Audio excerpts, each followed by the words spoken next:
한 사람이 기차 식당 칸에서 한 부부와 마주 앉게 되었습니다.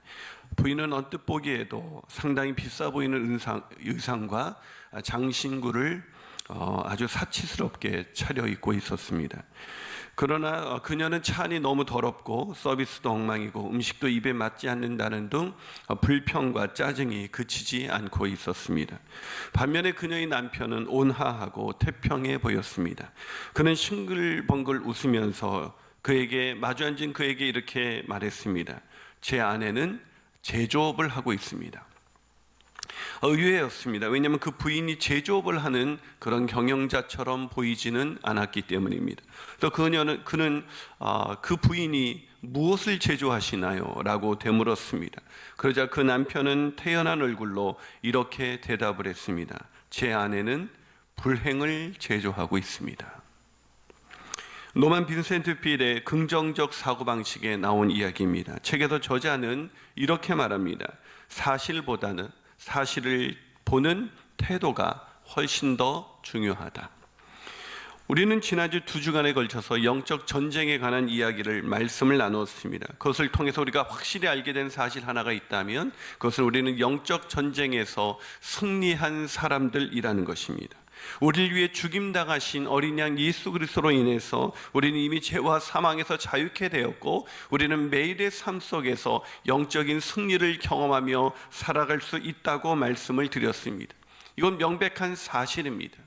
그러나 이 사실보다 더 중요한 것은 이 사실을 바라보는 태도입니다. 우리가 영적으로 승리했다는 것을 우리는 어려서부터 들어왔고 예수 그리스도의 십자가로 인해서 우리는 승리를 누리며 살아갈 수 있다고 말하지만 많은 그리스도인들은 이 승리를 누리며 살기보다는 이 사실을 알고 있음에도 불구하고 그분들의 태도는 매일 패배자처럼 그렇게 살아가고 있기 때문입니다. 그래서 그리스도인들의 얼굴에 환희야 기쁨이 없습니다.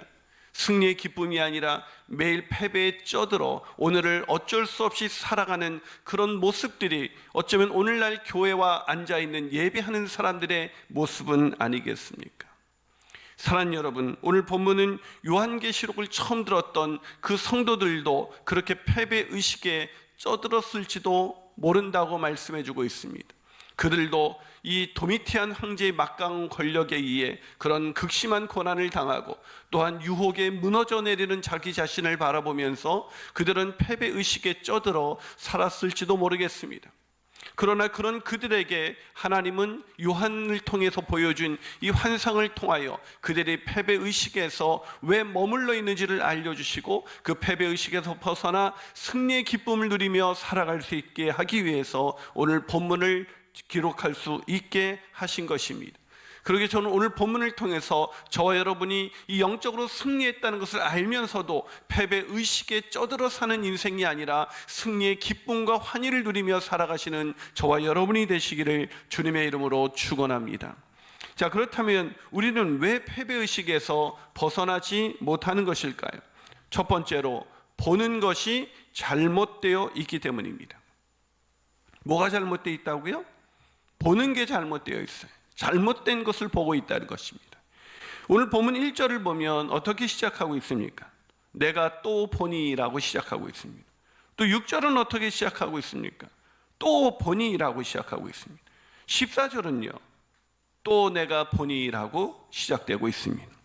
이 본이라는 게 되게 강조되고 있습니다. 요한계시록은 이 지상교회가 고난에 무너지는, 유혹에 무너지는 그런 지상교회에 머물러 그렇게 실망하고 있는 요한에게 하나님께서 새로운 환상을 보여주신 것입니다. 무엇을 보여주셨습니까? 아주 간단하게 말하면 이 지상에서 일어나는 이면에 천상에서 그들이 어떤 존재가 이미 되었는지를 보여줌으로 인해서 천상 교회의 모습, 그 영광스러운 교회의 모습을 보여줌으로 인해서 그들이 이 땅에서 고난받고 무너지고 유혹에 넘어지는 것 같지만 그들은 이미 승리했고 그런 승리의 영광 가운데 있다는 것을 보여주신 것입니다.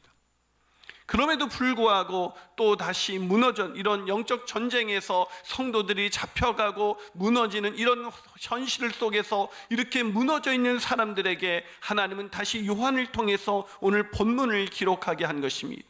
그리고 오늘 본문에서 가장 중요한 단어가 있다면 그것은 본다라는 단어인 것입니다. 여러분, 요한에게 무엇을 보여주셨습니까? 특별히 본문 1절을 보면 또 내가 보니 보라 어린 양이 시온산에 섰고 그와 함께 14만 4천이 서 있는데 그들의 이마에는 어린 양의 이름과 그 아버지의 이름을 쓴 것이 있었다라고 보여주고 있습니다. 이게 무슨 장면이에요? 여러분, 여기서 어린 양은 예수 그리스도이십니다. 시온산에 섰다는 것은 시온산은 승리의 산입니다. 어린 양 예수 그리스도께서 시온산 승리의 산에 서 계십니다. 근데 누구하고 함께 계시죠? 14만 4천도 함께 서 있습니다. 그 14만 4천이 누구라고 말씀드렸지 이제 신천지 이렇게 넘어가지 않기를 바랍니다. 이 14만 4천은 신구약에 구원받은 모든 백성들을 말하는 것입니다. 바로 저와 여러분도 여기 14만 4천에 속해져 있는 것입니다. 아멘이십니까? 그런 우리가 어디 서 있다고요? 어린 양과 함께 시온산에 서 있습니다. 이미 승리의 산에 서 있다는 것을 다시 한번 보여주신 것입니다. 왜 이것을 보여주셨을까요? 우리가 지난 12장, 13장 이렇게 볼 때 그 용과 그 두 짐승, 그 하수인에 의해서 그렇게 성도들이 잡혀가고 핍박을 당하고 고난에 무기력하게 살아가는 모습을 우리가 보게 되었습니다. 우리도 현실 속에서 내가 사단에게 매일 치고 무너지고 넘어지는 모습을 보고 있지 않습니까? 그럴 때마다 너희들은 이 고난의 현실, 유혹에 무너지는 너희의 현실을 볼 것이 아니라 그것을 마침내 이기고 어린 양 예수 그리스도와 함께 시온산에 서 있다는 것을 봐야 한다고, 그것을 보는 것이 승리의 기쁨을 누리며 사는 비결이라고, 패배의식에서 벗어날 수 있는 비결이라고 우리에게 말씀해주고 있는 것입니다. 사랑하는 여러분, 코로나19로 인해서 매일 내 맘대로 되지 않는 현실, 고난으로 인해서 무너지는 현실, 또한 유혹에 마침내 넘어가서 패배자로 살아가는 내 현실, 그 현실을 바라볼 것이 아니라 그 현실을 바라보면 패배의식에서 쩌들 수밖에 없겠지만 너희들의 눈이 거기 머물러 있는 것이 아니라 오히려 어린 양 예수 그리스도와 함께 시온산에, 그 승리의 산에서 서 있는 그 영광의 모습, 승리의 모습을 바라보면서 오늘을 다시 일어나 살아가라고 우리에게 격려해 주고 있는 것입니다. 그렇게 패배의식에서 벗어나 승리의 기쁨을 누리며 매일매일 기쁨 속에 살아가기 위해서 필요한 것은 우리가 시선을 돌려 이미 승리한 내 모습, 이미 어린 양 예수 그리스도와 함께 승리한 내 모습을 매일매일 바라보는 것입니다. 매일매일 말씀을 통해서, 매일매일 기도를 통해서, 하나님과의 교제를 통해서 승리한 내 모습을 바라볼 때 우리는 고난의 현실, 또한 유혹에 무너진 그 현실 속에서도 기쁨의 노래를 부르며 승리의 개가를 부르며 오늘을 살아갈 수가 있는 것입니다.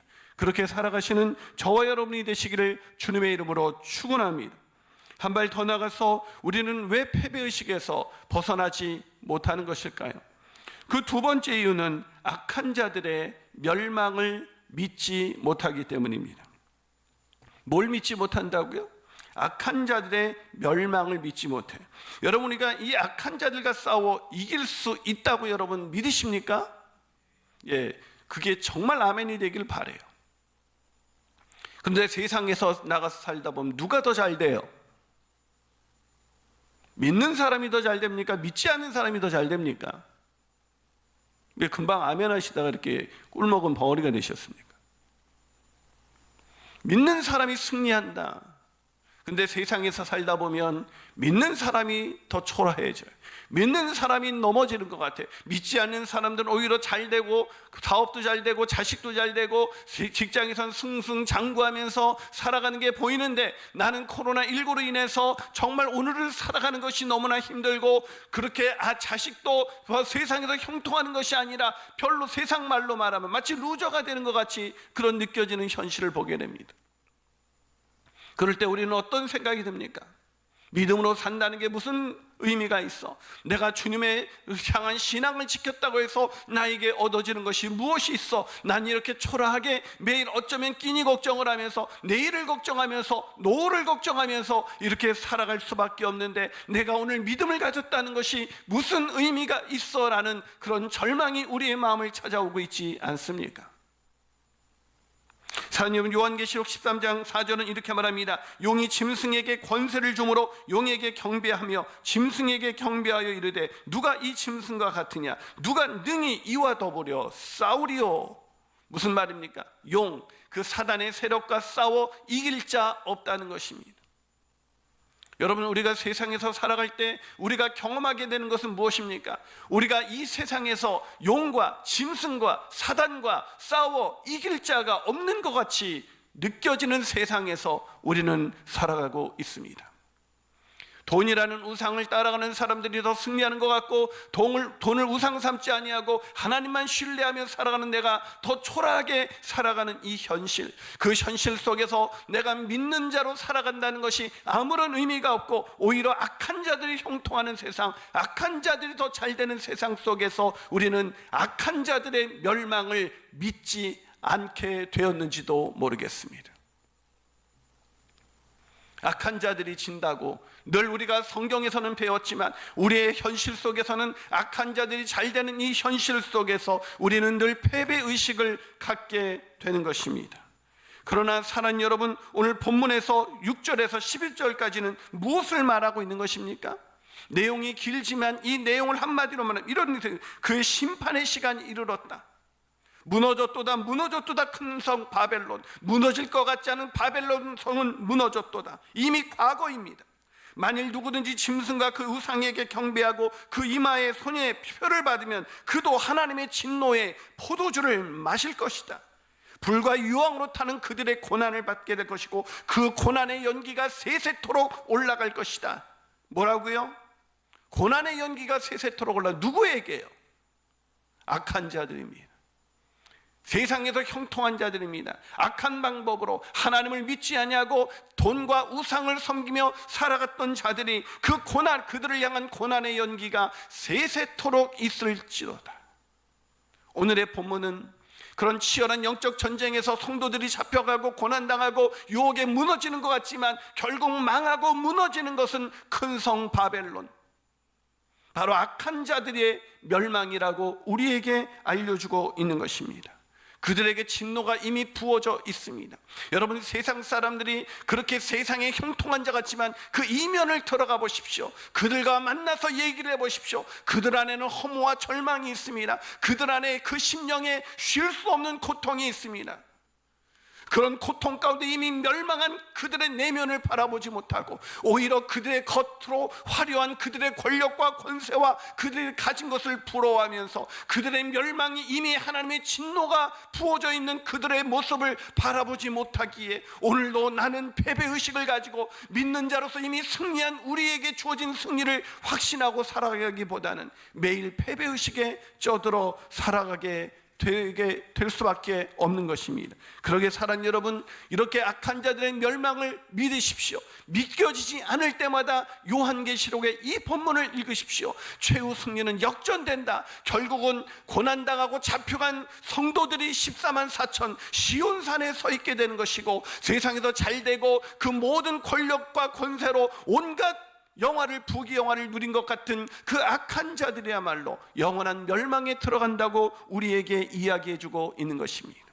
그것을 확신하는 자만이 패배의식에서 벗어나 오늘도 내가 승리자임을 노래하며, 내가 극심한 가난과 고난 속에 오늘을 살아간다 할지라도 내가 정말로 하나님 앞에서 승리한 자인 것을 매일매일 기쁘게 노래하며 살아갈 수가 있는 것입니다. 그렇게 살아가시는 저와 여러분이 되시기를 주님의 이름으로 축원합니다. 마지막으로, 왜 우리는 패배의식에서 벗어나지 못하는 것일까요? 행위가 따라주지 않기 때문입니다. 고난의 현실과 함께 우리에게 패배감을 주는 그런 결정적인 원인 가운데 한 가지가 있다면, 우리의 행위가 따라주지 않는다는 것입니다. 오늘 보면 13절 한번 여러분 읽으시겠습니까? 있습니다. 시작. 또 내가 들으니 하늘에서 음성이 나서 이르되 기록하라. 지금 이후로 주 안에서 죽는 자들은 복이 있도다 하시매, 성령이 이르시되 그러하다. 그들이 수고를 그치고 쉬리니 이는 그들이 행한 일을 따름이라 하시더라. 자, 보세요. 오늘 본문에 예수 믿는 자들이 이 세상에서 잘 되게 됩니까? 주 안에서 죽었습니다. 그들은 도미티안 황제의 권력 안에 거짓 선지자들의 말을 듣지 않아서 죽어갔습니다. 그런데 뭐라고 얘기하고 있어요? 주 안에서 죽는 자들은 복이 있도다. 이건 그냥 하는 얘기, 수명을 다해서 죽는 자들이 복이 있다, 이 얘기를 하고 있는 것이 아닙니다. 그 당시 누누이 말씀드린 것처럼 도미티안 왕제는 자신을 신으로 추앙했습니다. 자신을 주와 하나님으로 부르라고 그렇게 칭송하게 했습니다. 거기에 경배하지 않는 모든 자를 다 죽여버렸습니다. 그렇게 주 안에서 죽는 자들은 복이 있도다. 여러분, 예수 믿는다는 것은 이 세상에서 잘 먹고 잘 사는 것이 아닙니다. 예수 그렇게 믿는 사람은 패배의식에 쩌들어 살아갈 수밖에 없습니다. 예수 믿어 이 땅에서 잘 먹고 잘 사는 것이 예수 믿는 길이라면 그 사람은 차라리 안 믿고 지금이라도 우상을 섬기십시오. 돈을 섬기십시오. 그래야 성공할 수가 있습니다. 이 짧은 한 세상 떵떵거리고 살고 싶다면 지금이라도 하나님을 떠나 오히려 우상을 섬기셔야 이 땅에서 잘 되고 번성할 수가 있습니다. 주님을 믿는다는 것은 이 땅에서 잘 먹고 잘 사는 것을 의미하는 것이 아닙니다.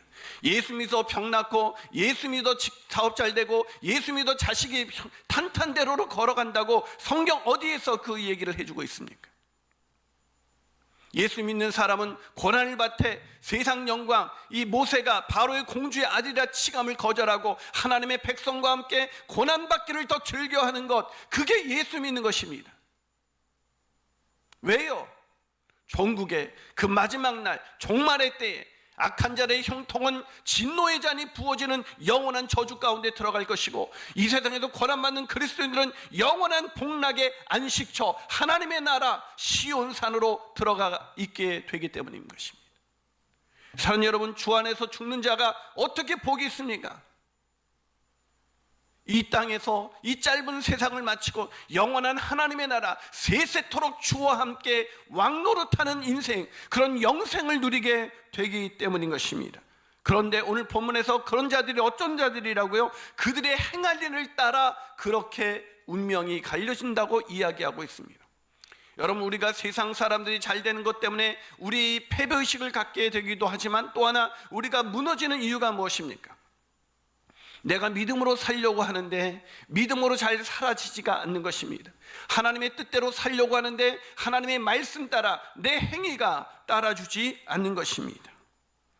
오늘 본문에도 보면 뭐라고 되어 있습니까? 본문 이 14만 4천 명이 어떤 사람이라고 묘사하고 있습니까? 본문 4절 5절 보면 이 사람들은 여자와 더불어 더럽히지 않, 여기서 여자라는 것은 세상을 말하는 것입니다. 즉 세상과 짝해서 살지 않았다는 것입니다. 세상 쾌락을 즐기지 않았다는 것입니다. 더럽히지 아니하고 순결한 자라, 어린 양이 어디로 인도하든지 따라가는 자며, 이 사람 가운데 속량함을 받아 처음 익은 열매로 하나님과 어린 양에게 속한 자들이 그 입에는 거짓말이 없고 흠이 없는 자다. 자, 시온산에서 어린 양 예수 그리스도와 함께 서 있을 수 있는 그 14만 4천은 어떤 사람이라고요? 자기를 더럽히지 아니하고 순결하고 어린 양이 인도하면 그것이 고난의 길이든 어떤 길이든 그 길을 따라가고 입에는 거짓말이 없고 흠이 없는 자라고 분명히 얘기하고 있습니다. 예수 믿는다는 건 이런 것입니다. 예수 믿으면서 세상과 짝하여 똑같이 살아가는 사람들, 그 사람들 예수 믿는 사람들 아닙니다. 예수 믿는 사람들은 바로 이런 사람들이 승리한 사람들이라고 우리에게 알려주고 있는 것입니다. 여기서 목에 탁 걸리는 것이죠. 우리는 그렇게 살지 못하잖아요. 우리는 그렇게 살지 못하죠. 어쩌면 우리는 짐승의 표를 받고 매매하고 거래하면서 세상에서 필요한 그런 이익을 나누어 가지는 그 인생에 익숙한 사람들이잖아요.